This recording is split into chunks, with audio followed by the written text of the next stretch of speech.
Bueno, no sé, para los que no estuvieron en otra charla, vuelvo a agradecerles y vuelvo a agradecerles de haberme invitado a participar de este tema, que es a lo que me dedico hace muchos años y que nos ha traído a los médicos y a los obstetras un montón de satisfacciones. Bueno, cuando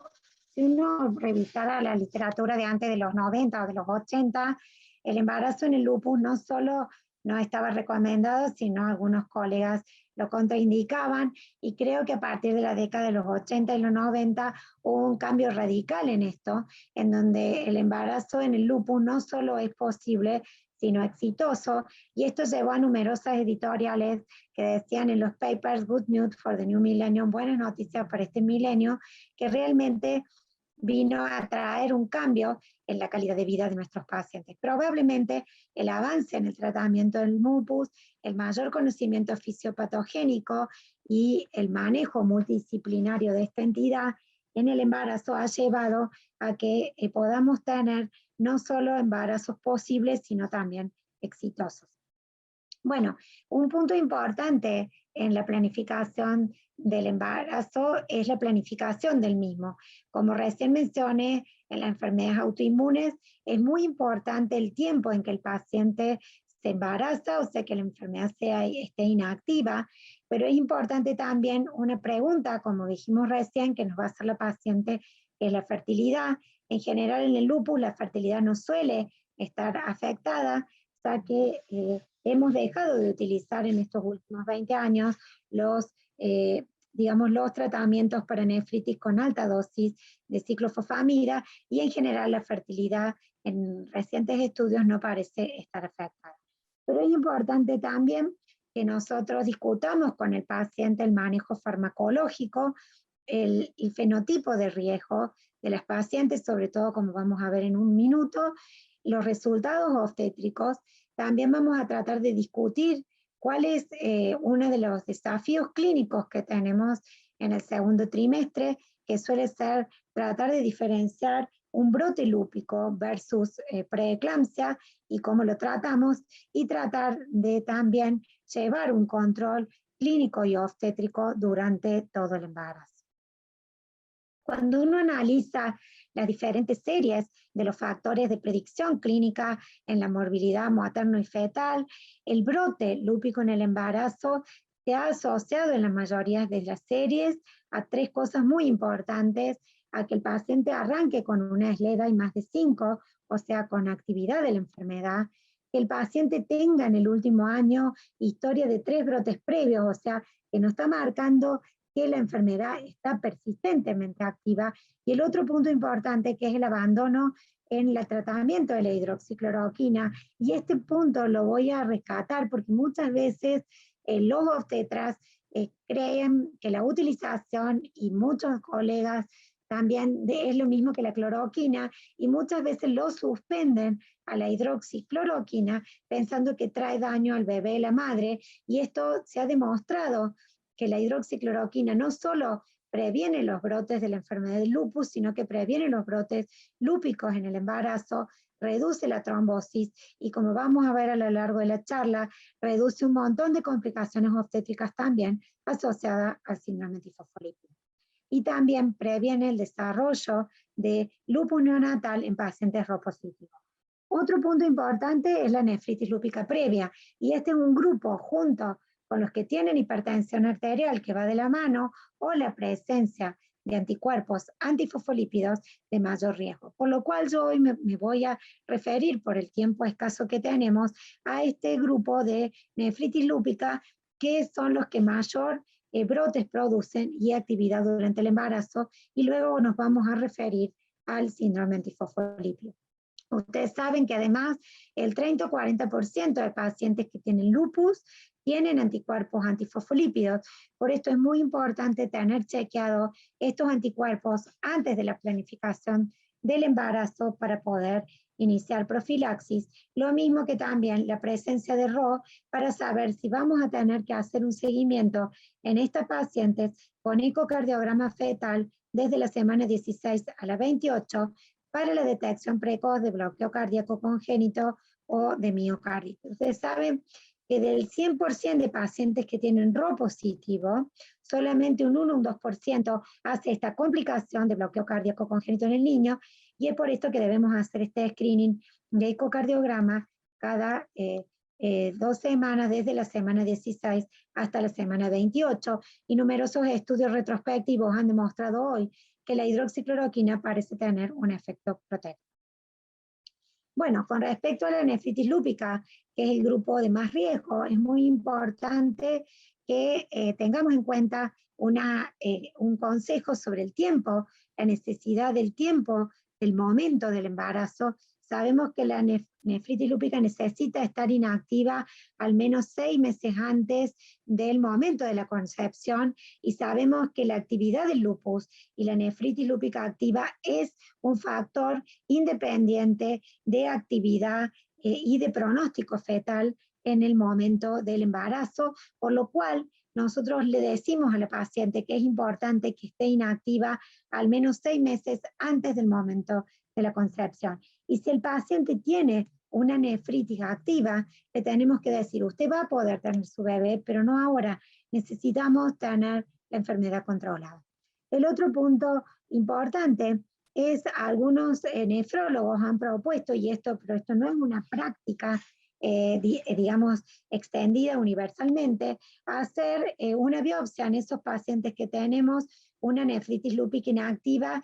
con parámetros de inactividad clínico, pero que sabemos que muchas veces pueden tener una nefritis lúpica activa en la biopsia. Esto no es una práctica, se puede hacer y se le puede proponer al paciente, o lo proponen algunos nefrólogos. Y el otro punto importante es discutir los pacientes que tienen insuficiencia renal severa, porque los pacientes que tienen una creatinina entre 2 puntos y 2.5 representan una contraindicación relativa del embarazo por su mayor incidencia de preeclampsia, de parto pretérmino, de deterioro de la función renal de la madre. Todos hemos tenido embarazos planificados en pacientes en diálisis, en pacientes con trasplante o en pacientes que tienen insuficiencia renal crónica en este de 2 a 2.5, que han deteriorado y han requerido diálisis, por lo cual con una alta morbilidad fetal, por lo cual es no recomendable el embarazo en estos pacientes, a pesar de que muchos de ellos, bueno, el embarazo se produce igual. Bueno, es muy importante en el manejo farmacológico de estos pacientes revisar todas las medicaciones. Es importante, como una práctica clínica muy importante en los pacientes con nefritis, parar los inhibidores de la angiotensina por lo menos 2 o 3 meses antes de la planificación del embarazo, y ver si se incrementa la proteinuria.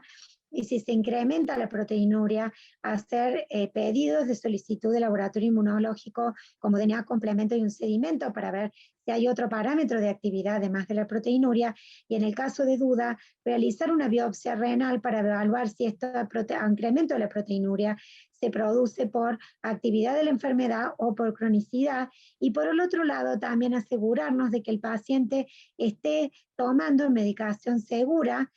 Sabemos que tanto la ciclofosfamida como el micofenolato están contraindicados en el embarazo, por eso es importante cambiar esta medicación previa al embarazo, y también explicarle a las pacientes que todas las pacientes deben estar en tratamiento con hidroxicloroquina, por lo que ya mencioné antes, y además añadirle baja dosis de aspirina, profilaxis independiente del estado de anticuerpos antifosfolípidos para la prevención de preeclampsia, y así también como la administración de ácido fólico preconcepcional. Recientemente, como ya les mencioné anteriormente, estas son las guías británicas, las guías del EULAR y las recientes guías del Colegio Americano, en donde sabemos que hay medicaciones que se usan en el lupus eritematoso sistémico y en la nefritis lúpica que no son compatibles con el embarazo, como son la ciclofosfamida y el metotrexate, que sabemos que tienen efectos teratogénicos en modelos animales y también se ha demostrado en humanos, en donde producen abortos, malformaciones y aumento del riesgo de embriopatía y de defectos cardíacos. También el micofenolato sabemos que es una medicación no compatible con el embarazo y se ha visto que en la exposición en el primer trimestre produce malformaciones en un 26% y también en un 46% incidencia de abortos espontáneos, por lo cual nosotros debemos parar el micofenolato y cambiar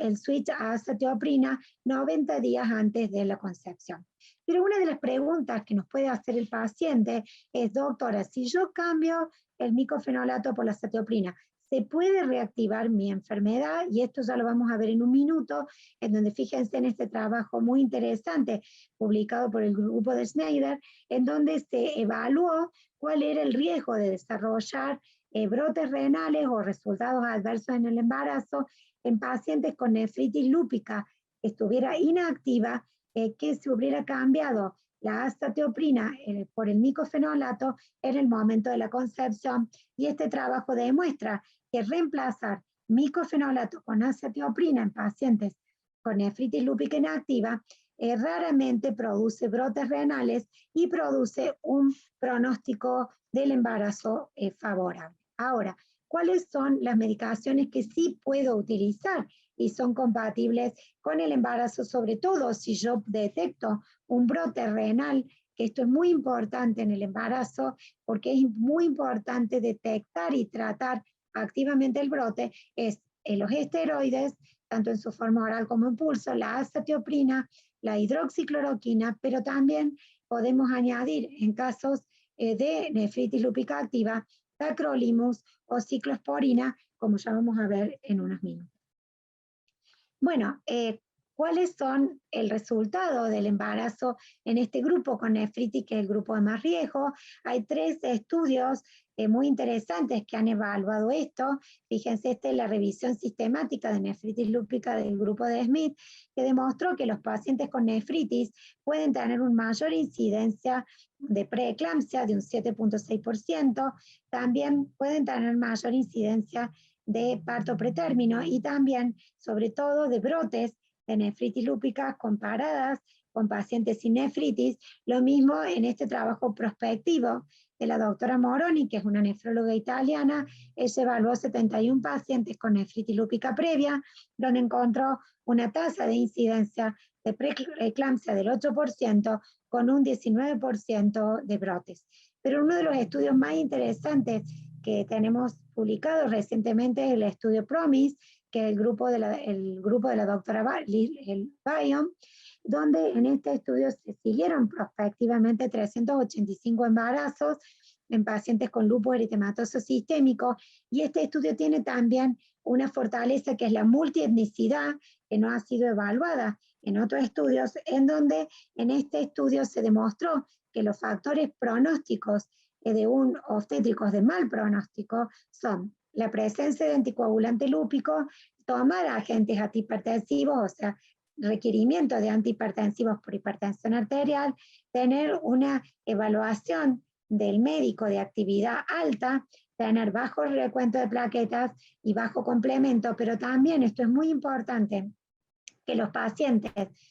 no hispánicos, o sea, los pacientes no caucásicos tenían peor pronóstico, o sea, los pacientes nuestros hispánicos o afroamericanos, y también el tener la enfermedad activa en el momento de la concepción era otro factor de mal pronóstico. Los pacientes de bajo riesgo tuvieron, por ejemplo, un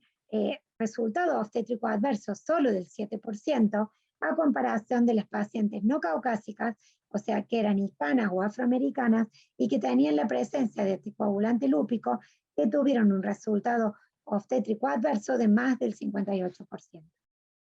Bueno, recientemente en mi grupo, en el Hospital Materno Neonatal, hace un mes hemos publicado un trabajo donde tratamos de estudiar si la nefritis lúpica seguía todavía siendo un factor pronóstico en el embarazo, y comparamos 69 embarazos con nefritis lúpica previa versus 52 embarazos que no tenían nefritis lúpica previa, y fíjense acá que estadísticamente significativo nos dio, como está demostrado en los otros trabajos, que los pacientes con enfermedad renal tienen mayor posibilidad de desarrollar preeclampsia y también presentan mayor porcentaje, frecuencia de brotes lúpicos significativamente diferente comparado con los pacientes que no tienen enfermedad renal previa. Y otro punto importante con respecto a los resultados renales es que tuvieron, si bien los dos grupos tuvieron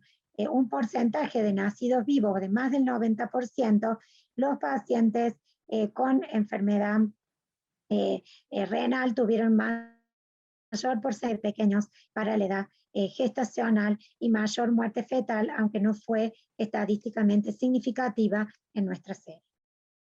Bueno, un punto y un desafío muy importante en estos pacientes es cuando nosotros estamos ante una paciente con lupus o nefritis lúpica que incrementa la proteinuria y aparece hipertensión en el segundo trimestre, y entonces nos planteamos si estamos ante la presencia de una preeclampsia o si estamos ante la presencia de un brote lúpico o ambas, o coexisten ambas. Ustedes saben que la preeclampsia es la presencia de hipertensión arterial en el embarazo definida por más una presión arterial sistólica, más de 140 y más de 90, después de las 20 semanas de embarazo, y la presencia de proteinuria de más de 300 miligramos en 24 horas. Si ustedes se fijan en esta tabla, cuando uno analiza los factores de riesgo preconcepcionales para preeclampsia, y esta es una tabla de un experto de preeclampsia que es el doctor Sibay, fíjense acá que los pacientes con enfermedad del tejido conectivo, como lupus eritematoso sistémico, tienen un 10 o un 20% de desarrollar mayor posibilidad de desarrollar preeclampsia, sumado a que si estos pacientes tienen, fíjense, enfermedad renal y hipertensión arterial, esto es un 15 o un 40% también, y si el paciente tiene una trombofilia adquirida, como en este caso podría ser la presencia de anticuerpos antifosfolípidos, estos también incrementan un 10 o un 40% la posibilidad de desarrollar preeclampsia. Cuando uno analiza cuáles serían, no hay un estudio complementario que nos permita definir o diferenciar la preeclampsia del brote renal ante un incremento de la proteinuria. Sí podemos pensar que los pacientes que tienen brote lúpico van a tener disminución de los niveles de complemento con positividad de DNA, que no lo tienen la preeclampsia. Generalmente la preeclampsia no va a tener un sedimento activo como lo tiene el brote lúpico, y por otro lado va a tener mayor elevación de las enzimas hepáticas y también pueden tener los dos deterioro de la función renal, así como un incremento de la proteinuria. Pero generalmente los pacientes que tienen también preeclampsia pueden tener anemia hemolítica microangiopática, a diferencia de los pacientes que tienen solo brote lúpico. Bueno, ¿qué nos permite diferenciar? Hay pocos estudios, recientemente hay algunas descripciones que la combinación del factor de crecimiento, de bajo factor de crecimiento placentario y alto factor de tirosina quinasa light podrían predecir efectos, resultados obstétricos adversos, y a veces podrían diferenciarnos la preeclampsia de la nefritis lúpica, aunque todavía no lo podemos hacer rutinariamente. En estos modelos que ya les voy a demostrar, que nosotros solemos hacer el Doppler en estas pacientes también, de las arterias del Doppler uterino a la semana 12, junto con los marcadores presentarios, y como les mostré en la conferencia anterior, hacer un cribado de riesgo en estos pacientes que tienen mayor posibilidad de hacer preeclampsia. A partir de este estudio ASPER, se demostró que si uno le da 150 miligramos de aspirina, puede prevenir el desarrollo de preeclampsia o reducir de manera moderada el desarrollo de preeclampsia en estos grupos de riesgo. ¿Cuál debería ser el seguimiento que yo debo hacer a lo largo del trimestre? Es muy importante tener en el primer trimestre una proteinuria de 24 horas basal, así como niveles de complemento y DNA, pero es importante en cada visita hacer un screening del radio proteinuria creatininuria, y si vemos que este radio es alto, dosar proteinuria 24 horas para ver si se incrementó con respecto al basal, hacer un sedimento urinario, y si el paciente presenta datos que sugieran actividad lúpica, como son un sedimento urinario activo, la presencia de hematuria, de anti-DNA o bajos niveles de complemento, comenzar tratamiento con pulso de metilprednisolona o esteroides y azatioprina con control estricto de la tensión arterial, y si el paciente tiene además una proteinuria de rango nefrótico, profilaxis con enoxaparina independiente del estado de fosfolípidos. ¿Cuándo yo le debería, de acuerdo a las guías, aconsejar a un paciente de quedar embarazada? Primero, que su enfermedad esté activa e inestable a menos 6 meses de los 12 meses preconcepcionales, con un índice de proteinuria creatinuria de menos 0,5 antes de la concepción, que esté bajo tratamiento de hidroxicloroquina, como ya les mencioné, hacer un switch, un cambio de micofenolato a azatioprina. Si el paciente tiene brotes renales, poder utilizar y detectarlos precozmente utilizando pulsos de esteroides más azatioprina en primera instancia, y también tratando de controlar enérgicamente la tensión arterial con labetalol, alfa-metildopa o antagonistas del calcio, dar a todos estos pacientes baja dosis de aspirina para prevención de preeclampsia, y podemos añadir tacrolimus en el caso que el paciente presente un brote proteinúrico de la nefritis que nos diga que está en actividad en combinación con azatioprina. Bueno, este es un trabajo de la doctora Lyston en Londres, donde ella publicó el uso combinado de pacientes que habían tenido nefritis lúpica activa, donde todo en el primer y en el segundo trimestre tenían un brote proteinúrico, en donde le aplicó, aparte de mini pulso de esteroides, azatioprina en combinación con tacrolimus, en lo que permitió un control del brote proteinúrico. En 6 fueron, digamos, dadas por el brote proteinúrico, y todos estos pacientes lograron llegar a una edad gestacional entre 37 semanas, media entre 30 y 39, con un peso promedio de 2,7 kg. En nuestra experiencia personal en el materno, nosotros lo hemos aplicado en 4 pacientes, 2 en el primer trimestre y 2 en el segundo, donde estas pacientes estaban con una nefritis lúpica activa, con brotes altamente proteinúricos, en donde combinamos azatioprina con tacrolimus, y bueno, logramos llegar hasta un promedio de las 36 semanas de embarazo, con un peso de más de 2,5 kg adecuado a la edad gestacional.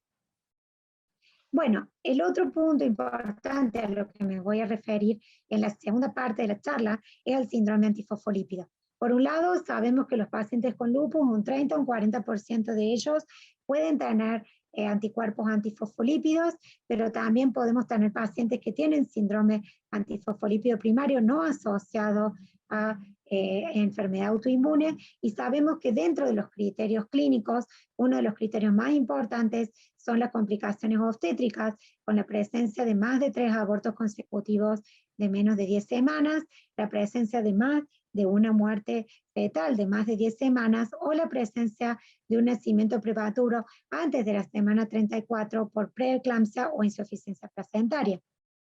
Sabemos que la morbilidad obstétrica que produce este síndrome son estas que hemos mencionado, y sabemos que con respecto a los abortos tempranos recurrentes, algunos estudios como las TAX4 trataron de evaluar cuál sería la asociación de los abortos tempranos recurrentes, entendiéndose como abortos tempranos recurrentes a la presencia de más de 3 abortos consecutivos. Esta definición está siendo reevaluada si podemos estudiar los de más de 2 abortos consecutivos, y en esta revisión, que revisó numerosos artículos, encontraron que solo 4 artículos cumplían los criterios de morbilidad de Sapporo, así como también los anticuerpos criterio. Esta TAC4 encuentra una asociación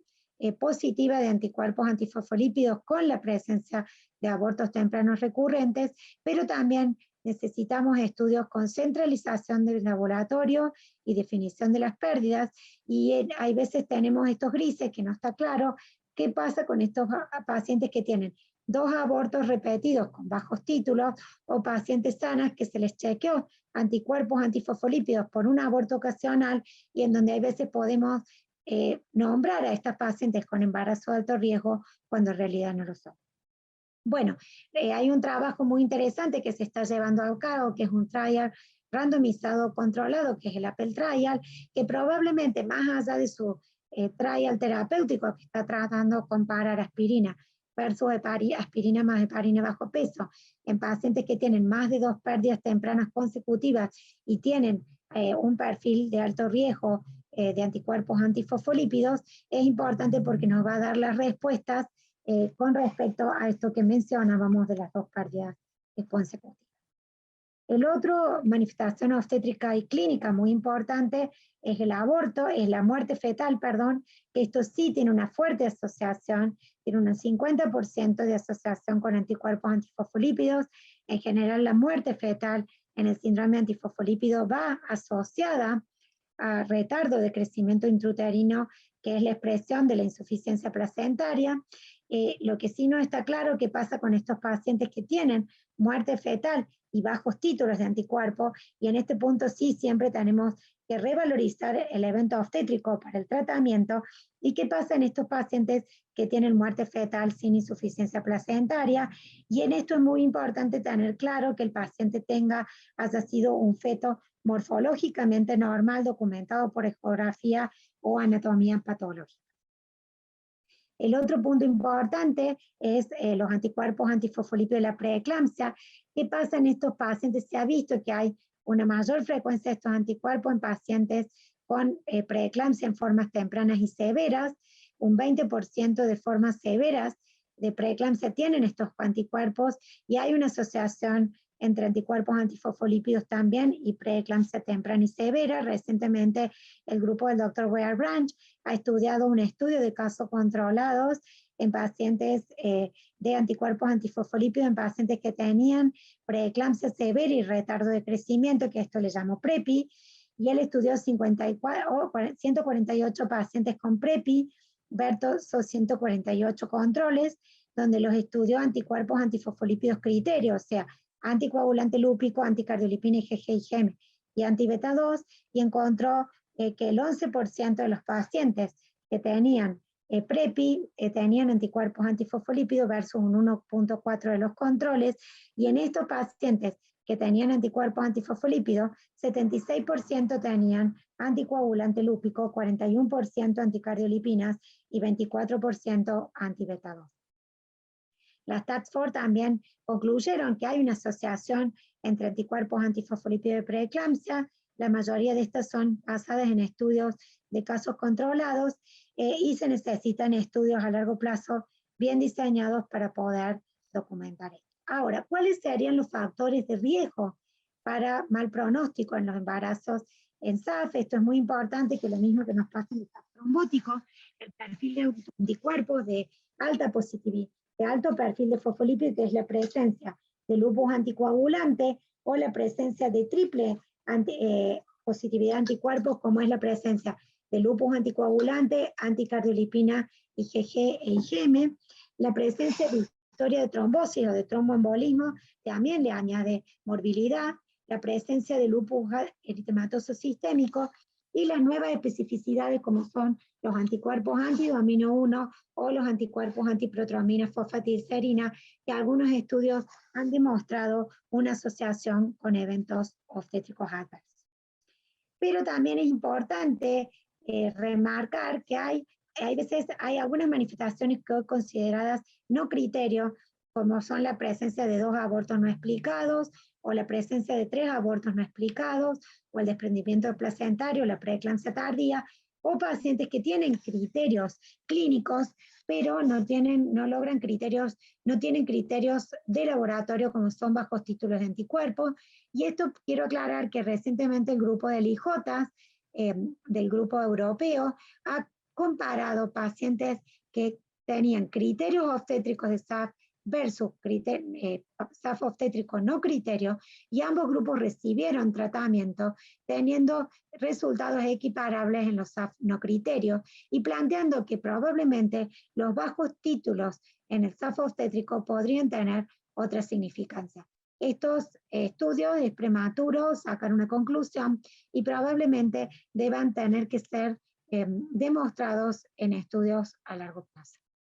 Bueno, ¿qué es lo que yo voy a hacer en el consejo? Y esto es importante tanto en el lupus como el fosfolípido, discutir, sobre todo en los pacientes con lupus que tienen anticuerpos antifosfolípidos o en los pacientes con SAF trombótico, discutir el riesgo trombótico, discutir el riesgo de pérdida, el riesgo de parto pretérmino, de preeclampsia. Esto no significa que el embarazo no sea posible, pero tenemos que discutir estas situaciones. Es importante que todo paciente con lupus eritematoso sistémico o en pacientes con sospecha de un SARS probable documentemos o tengamos chequeados los anticuerpos, el anticoagulante lúpico, la anticardiolipina IgG e IgM y el anti-beta 2 antes del momento de la concepción. En los pacientes con lupus es muy importante chequear si el paciente tiene anemia, el recuento plaquetario y, como ya mencioné anteriormente, la función renal, el estado de RO, para saber si vamos a tener que hacer un screening de bloqueo cardíaco congénito de la semana 16 a 18, tanto de RO como LA,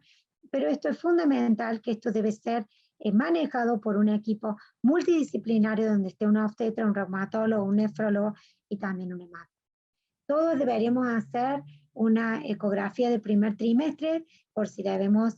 suspender el embarazo antes de término por alguna complicación de brote o preeclampsia, de retardo de crecimiento intrauterino. Es importante el realizar el screening del Doppler de la uterina en la semana 12 con los factores placentarios y el cribado, y luego la semana 20 o 24. Si nosotros tenemos alteraciones de la onda, esto puede darnos, es importante porque nos está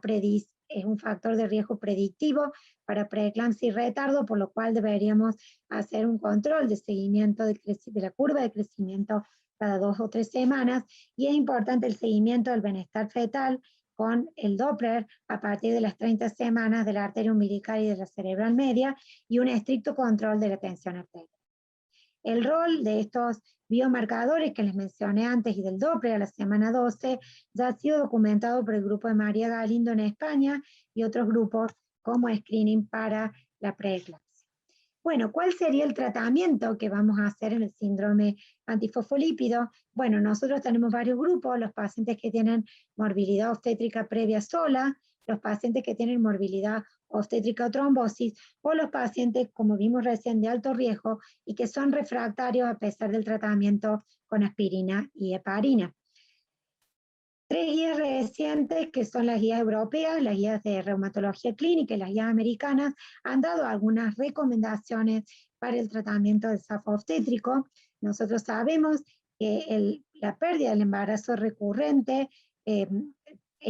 logra un 70 a un 85% de éxito con el tratamiento combinado de aspirina más heparina, ya sea heparina no fraccionada o heparina de bajo peso molecular en dosis de profilaxis. Y recientemente la Cochrane Library ha publicado una revisión sistemática en donde concluye que la combinación de la heparina, ya sea no fraccionada de bajo peso, más la aspirina durante el curso del embarazo en pacientes con anticuerpos antifosfolípidos persistentes, incrementa el promedio de niños nacidos vivos con respecto al tratamiento con heparina sola. Un punto que siempre nos da interrogante es cuál es el riesgo de estas complicaciones trombóticas en estos pacientes que están embarazadas y que tienen persistente anticuerpos antifosfolípidos y son tratadas con este esquema. Y este trabajo de la doctora Costedo concluye que hay seguridad en la terapia combinada profiláctica de heparina más aspirina durante el embarazo en pacientes de alto riesgo con síndrome antifosfolípido. Entonces, para concluir, el manejo terapéutico en pacientes que han tenido previamente muerte fetal, aborto a repetición, preeclampsia, retardo de crecimiento, tengan trombosis, es la combinación de aspirina con heparina. En el caso de trombosis previa, será con heparina de bajo peso molecular a dosis de tratamiento anticoagulante, que en el caso de la enoxaparina es de 1 miligramo kilo 2 veces cada 12 horas. Ahora, a pesar de esto, hay un 20% de pacientes que continúan o persisten refractarias al tratamiento, y esto es lo que me voy a pasar a discutir en estos últimos minutos. Recientemente la hidroxicloroquina ha sido propuesta en pacientes refractarios a terapia con heparina y aspirina, y en algunos estudios retrospectivos, tanto en pacientes con lupus como en SAS primario, parecería mejorar el resultado obstétrico. Esto viene también de modelos animales. El grupo de Laura Bertolaccini y Guillermina Girardi demostraron en modelos animales que la inhibición del complemento por la hidroxicloroquina previene las anormalidades placentarias y el depósito en el feto. Fíjense acá qué interesante cómo está la inmunofluorescencia en pacientes que recibían en modelos animales que recibían hidroxicloroquina. Bueno, nosotros sabemos, hay un estudio también hecho en algunos grupos, que el añadir hidroxicloroquina mejora el resultado obstétrico y también en muerte fetal y en preeclampsia. Actualmente se está llevando a cabo el IBISCUS, que es un estudio prospectivo donde se está estudiando el rol de la hidroxicloroquina para la prevención de eventos obstétricos y trombóticos en pacientes con síndrome antifosfolípido primario. Uno podría plantearse, en estos pacientes de alto riesgo que usted mencionó, que tienen triple positividad, ¿deberíamos agregarle hidroxicloroquina? Bueno, todavía no hay una recomendación universal, algunos lo hacen de manera empírica, hoy sí esto está reservado para pacientes refractarios, pero uno se lo podría plantear en estos pacientes de altísimo riesgo. Bueno, la otra medicación que podemos utilizar o que se propuso en algún momento fueron las gamma-globulinas. Hay 3 trials que han comparado en pacientes refractarios inmunoglobulina más heparina y aspirina versus heparina y aspirina, y sobre todo el estudio de Branch, que fue un estudio randomizado, no encontró ventajas de agregar inmunoglobulina sobre la heparina y aspirina, y su rol está reservado en pacientes que tienen trombocitopenia severa y al que debemos continuar el tratamiento, requieren tratamiento en el síndrome antifosfolípido con aspirina y heparina. Bueno, recientemente las estatinas, sobre todo ustedes saben que las estatinas, hay estatinas hidrofílicas y otras lipofílicas. Las estatinas son medicaciones que estaban totalmente en una categoría contraindicadas en el embarazo, pero recientes modelos animales empezaron a estudiar que podrían ser efectivas en las complicaciones obstétricas relacionadas al SAF y a la preeclampsia, y también hubo reportes de uso, sobre todo de la pravastatina, que es una pravastatina hidrofílica, en pacientes en prevención de muerte fetal y para estabilizar parámetros bioquímicos y clínicos en pacientes con preeclampsia. Constantino y colaboradores ya demostraron en algunos estudios no riesgos de seguridad identificables en el uso de pravastatina en mujeres embarazadas, y un British Medical Journal encontró que no habría riesgo de malformaciones congénitas u órganos específicas en 800.000 mujeres expuestas al primer trimestre a estatinas hidrofílicas, sobre todo a la pravastatina.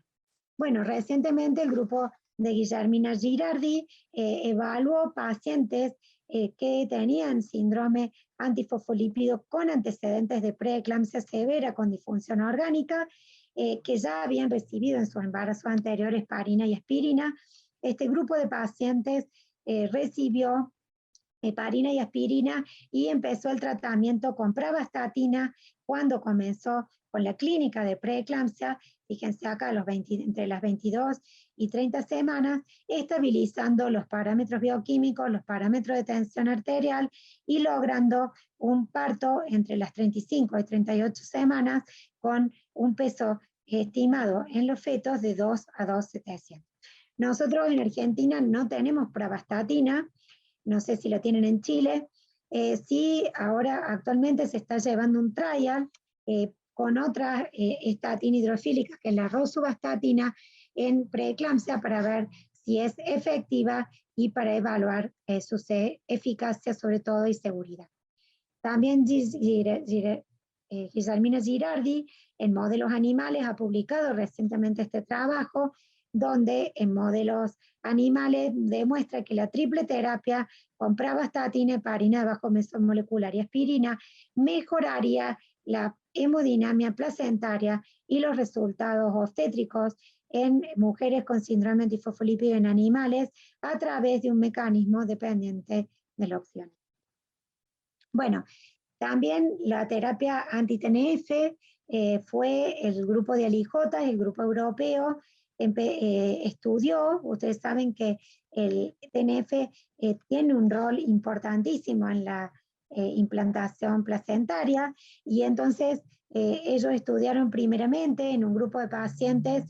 con pérdida del embarazo recurrente que habían tenido fracaso a la terapia con heparina y aspirina, y este grupo agregó certolizumab anti-TNF con éxito terapéutico. Actualmente se está llevando a cabo el Trial Impact, que está tratando de demostrar la eficacia del certolizumab en pacientes no solo con abortos recurrentes, sino con manifestaciones placentarias como feto muerto, retardo de crecimiento intrauterino y preeclampsia,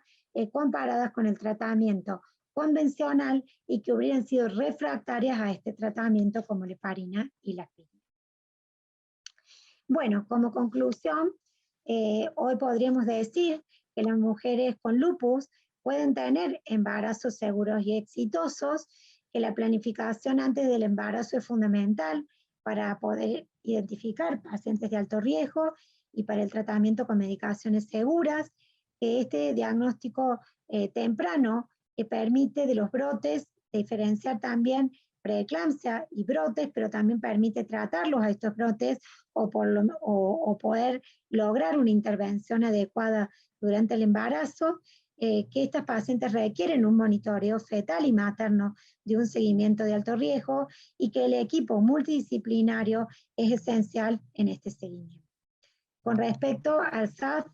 también el equipo multidisciplinario es fundamental. Sabemos que la heparina y la aspirina es el tratamiento recomendado durante las manifestaciones obstétricas en el embarazo en el SAF y también en pacientes que tienen manifestaciones trombóticas, que este régimen mejora los resultados obstétricos en un 75 a un 80%, pero a pesar de esto hay un 20% de pacientes que son refractarios, y en los casos refractarios el tratamiento con hidroxicloroquina, y en casos de que esta manifestación sea preeclampsia refractaria, el tratamiento puede añadirse en algunos casos el tratamiento con pravastatina que han sido sugeridos, aunque se necesita mayor evidencia para el mismo. Y es importante entender que un mayor conocimiento en relación a estos anticuerpos como la mejor estrategia o comprensión de las estrategias en el tratamiento de este grupo de pacientes de alto riesgo continúan siendo hoy una agenda de investigación en el futuro.